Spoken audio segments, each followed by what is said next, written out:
Price God. இன்றைய தியானம் பிரசங்கி 12:8 முதல் 14 வரை.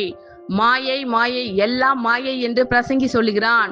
மேலும் பிரசங்கி ஞானவானாய் இருந்தபடியால் அவன் ஜனத்துக்கு அறிவை போதித்து கவனமாய் கேட்டாராய்ந்து அநேகம் நீதிமொழிகளை சேர்த்து எழுதினான். இதமான வார்த்தைகளை கண்டுபிடிக்க பிரசங்கி வகை தேடினான். எழுதின வாக்கியங்கள் செவ்வையும் சத்தியமும் ஆனவைகள். ஞானிகளின் வாக்கியங்கள் தாற்றுக்கோள்கள் போலவும் சங்க தலைவர்களால் அறையப்பட்ட ஆணிகள் போலவும் இருக்கிறது. அவைகள் ஒரே மேய்ப்பனால் அளிக்கப்பட்டது. என் மகனே, இவைகளினாலே புத்தி அடைவாயாக.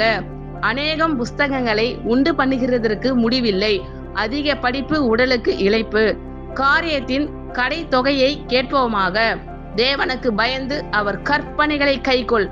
எல்லார் மனுஷர் மேலும் விழுந்த கடமை இதுவே. ஒவ்வொரு கிரியையையும் அந்தரங்கமான ஒவ்வொரு காரியத்தையும் நன்மையானாலும் தீமையானாலும் தேவன் நியாயத்திலே கொண்டு வருவார். ஆமென். Thank you Lord.